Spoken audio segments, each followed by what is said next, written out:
आठवां भाव गुप्तांगों को प्रदर्शित करता है, मतलब जो वृश्चिक राशि होती है वो प्राइवेट पार्ट्स को प्रदर्शित करती है, आपके गुप्तांग को, जो जननेंद्रिय जिसे कहते हैं उसको प्रदर्शित करती है। मतलब किसी को परेशानी है प्राइवेट पार्ट्स में अथवा जननेंद्रिय में यदि कोई समस्या है तो निश्चित रूप से उसकी वृश्चिक राशि अथवा उसका अष्टम स्थान दूषित होगा ही होगा। आप देख करके कह सकते हैं कि आपको ये परेशानी हो सकती है। जैसे यूरिन की कुछ इन्फेक्शन हो जाता है, यूरिन पास करने में प्रॉब्लम आता है, बहुत सारी परेशानियां होती हैं गुप्तांगों को लेकर के, तो आपके वृश्चिक राशि उसको प्रदर्शित करती है। धनु राशि जो होता है वो जांघ को प्रदर्शित करती है। देखिए यहाँ पर दो शब्द, एक होता है जंघा और एक होता है जांघ। तो जांघ उसको हम संस्कृत में कहते हैं उरु। एक नाटक है उरुभंग नाटकम, जिसमें दुर्योधन के जांघ को तोड़ते हैं जो है, मतलब उरुभंग एक नाटकम है जिसमें दुर्योधन की जांघ को कौन तोड़ता है, भीम उसको तोड़ते हैं, मतलब जांघ को उसको मारते। उसके ये जो जांघ वाला हिस्सा है मतलब जंघे पर नहीं मारते हैं। जंघा कहने का मतलब है कि घुटने से लेकर के पैर तक का जो हिस्सा होता है वो होता है जंघा, और जांघ जो होता है वो होता है कमर, मतलब वस्ती से लेकर के घुटने तक का बीच जो होता है उसे हम कहते हैं जांघ अथवा उरु। तो दुर्योधन का जांघ तोड़ा गया था भीम ने, मतलब भीम ने दुर्योधन के जांघ को तोड़ी थी। जो जबकि जो मल्ल युद्ध होता है अथवा जो गदा युद्ध होता है उसमें कमर के नीचे मारने का कोई विधान नहीं था, लेकिन उन्होंने प्रतिज्ञा की थी कि मैं दुर्योधन का मैं जांघ तोड़ूंगा। तो उरुभंग एक नाटकम है, तो उसका मतलब भीम ने कमर के नीचे के हिस्से पर एक गदा प्रहार किया और वहीं पर धराशायी हो गए। तो ये होता है धनु राशि, मतलब जो जांघ को प्रदर्शित करती है। आपके कमर से लेकर के घुटने के बीच का जो स्थान होता है वो होता है जांघ, उसे हम कहते हैं उरु। तो वो उसको प्रदर्शित करती है, नवम स्थान अथवा नवम राशि। मकर राशि की बात कर लेते हैं। मकर राशि आपके घुटनों को प्रदर्शित करती है, अथवा जो दशम भाव होता है वो आपके घुटनों को प्रदर्शित करता है। यदि आपकी मकर राशि पीड़ित है, मकर राशि में कोई पाप ग्रह बैठा हुआ अथवा दशम स्थान में कोई पाप ग्रह बैठा हुआ, तो निश्चित रूप से आपको जीवन में एक बार घुटनों से बड़ी समस्या आपको करना ही पड़ेगा। अथवा आर्थराइटिस हो सकता है, सीढ़ी चढ़ने में परेशानी आपको हो सकती है, मतलब एक उम्र के बाद जाकर के और ये परेशानी गंभीर हो सकती है। तो ये इससे विचार करेंगे कि आपके दशम भाव अथवा दशम राशि कितनी प्रभावी है, दुर्बल है अथवा सबल है, उससे ये ज्ञात कर लेंगे। यदि राशि अच्छी है ना तो वो अंग विशेष आपका बड़ा अच्छा होगा। मतलब जैसे मान लीजिए किसी की वृषभ राशि अच्छी है तो वो बोलने में बहुत ही अट्रैक्टिव होगा, मतलब बोलेगा बहुत ही अच्छा बोलेगा, नपा तुला बोलेगा, अपने वाणी से दूसरों को प्रभावित कर लेगा। किसी के लग्न में अच्छे राशि है, अच्छा ग्रह है, तो उसका जो फेस कटिंग है ना बहुत ही अच्छा रहेगा, किसी हीरो हीरोइन के जैसा उसका फेस कटिंग रहेगा। तो जिन अंगों में शुभ ग्रह है वो उसके प्रयोजन में आता है, मैं भी बताऊँगा। तो धनु हो गए, धनु मकर कुंभ राशि जो है, जैसे अभी हमने बताया जंघा, ये जो जंघा होता है वो घुटने से लेकर के पैर तक के बीच का होता है, उसे हम कहते हैं जंघा। संस्कृत में भी उसे जंघा कहते हैं। तो कुंभ राशि उसको प्रदर्शित करती है, अथवा 11वां भाव उसको प्रदर्शित करता है। अंतिम राशि बची मीन राशि, जो होती है पैरों की, दोनों जो पैर हमारे होते हैं वो मीन राशि उसको प्रदर्शित करती है, अथवा 12वां भाव उसको प्रदर्शित करता है। तो ये हो गए मेष से लेकर के मीन पर्यंत राशियों का अंग विभाजन। अब देखिए, अब उसका प्रयोजन हम बता देते हैं कि कैसे इसका यूज़ करना है, इसका प्रयोग कैसे करना है। तो 2-3 मेथड विधियाँ जो होती है उससे उसका प्रयोग किया जाता है। मतलब पहले तो हमने बताया राशि से आप उसका प्रयोग कीजिए, और दूसरा भाव से प्रयोग कीजिए, ठीक ना।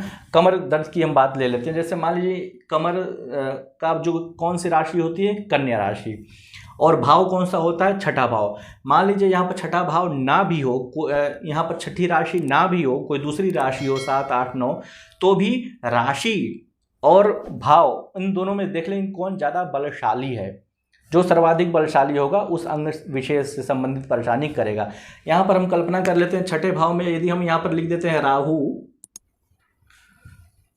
तो छठे भाव में राहु होने के कारण, छठा भाव होता है कमर का और कन्या राशि भी होती है कमर की, तो छठे भाव में राहु बैठा हुआ है तो ऐसा व्यक्ति निश्चित रूप से कमर से पीड़ित रहेगा। कमर दर्द उसे हमेशा परेशान करता रहेगा, उसे बैक पेन की बहुत बड़ी समस्या होगी।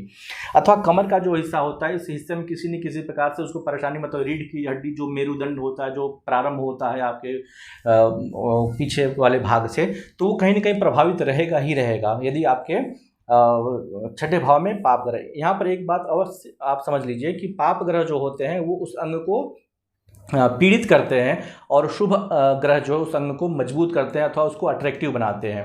मतलब दोनों चीज़ें हैं। यदि मान लीजिए शुभ ग्रह भी बैठा है लेकिन दुर्बल स्थिति में बैठा है तो वो भी पीड़ित करेगा।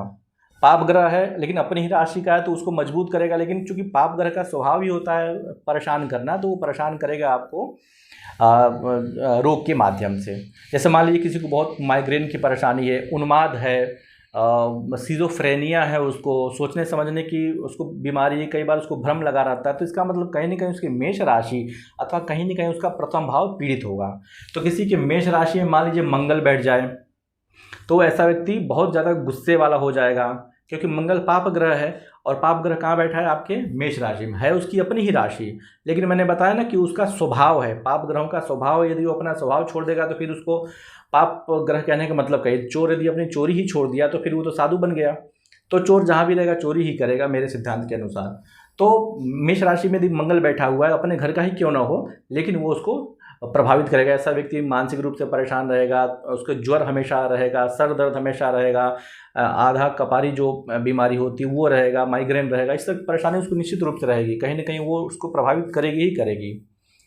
तो इसी तरह से जैसे मान लीजिए वृश्चिक राशि है अथवा अष्टम भाव है, मान लीजिए यहाँ पर वृश्चिक राशि हम नहीं भी मानते हैं, केवल अष्टम भाव, अभी हम उसको कल्पना करके चलते हैं कि केवल अष्टम भाव है और अष्टम भाव में कोई सी भी राशि मान लेते हैं, मेष वृष मिथुन कोई सी भी राशि हम मान लेते हैं, लेकिन अष्टम भाव में पाप ग्रह बैठ गया, सूर्य हो गया, मंगल हो गया, शनि हो गया, तीन ग्रह बैठ गए, तो वो भाव मजबूत हो गया ना राशि की अपेक्षा।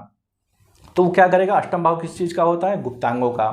तो निश्चित रूप से ऐसा व्यक्ति को गुप्तांग से संबंधित परेशानी होगी ही होगी, पुरुष है तो भी और स्त्री है तो भी। मतलब जो गुप्तांगों से संबंधित परेशानियाँ जैसे पाइल्स हो गया, भगंदर इत्यादि जो भी बीमारियां हैं वो निश्चित रूप से उसको होंगी ही होंगी, ऐसा 100% है। तो इसी तरह से देखना चाहिए। लेकिन यदि कोई शुभ ग्रह बैठा हुआ है तो वो अंग निश्चित रूप से मजबूत होगा अन्य अंगों की अपेक्षा। जैसे मान लीजिए किसी के मिथुन राशि में शुभ ग्रह बैठा हुआ है तो उसकी भुजाएं मतलब बाहु मतलब मसल्स, कहते हैं कि आपके बड़े अच्छे मसल्स हैं, ये जो 6 पैक्स आपके जो बनते हैं ये बड़े अच्छे लग रहे हैं। तो उस भाव में यदि वो राशि है, शुभ राशि है और शुभ ग्रह भी बैठा हुआ है तो वो अंग को पुष्ट करेगा, मजबूत करेगा, अट्रैक्टिव बनाएगा अन्य अंगों की अपेक्षा।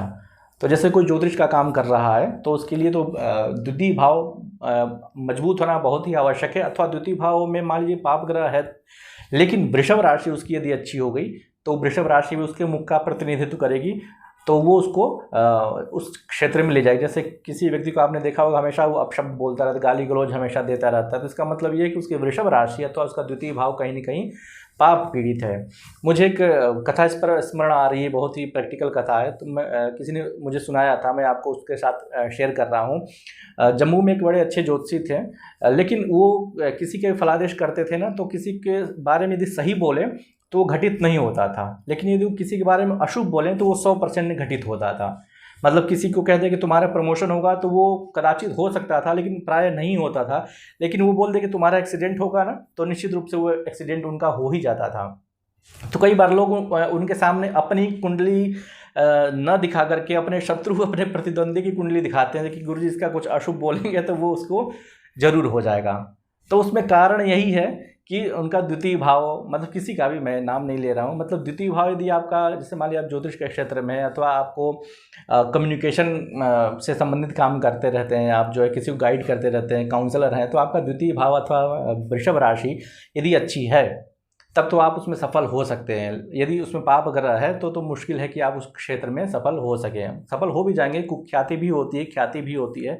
तो इस तरह से इसका विचार करते हैं। आपको ये वीडियो कैसा लगा आप कमेंट बॉक्स में इस बात को जरूर सूचित कीजिएगा, और आपके इस विषय को लेकर क्या अनुभव है ना वो भी आप कमेंट बॉक्स में जरूर बताइएगा। हमें आपके कमेंट्स का इंतजार रहेगा। नमस्कार।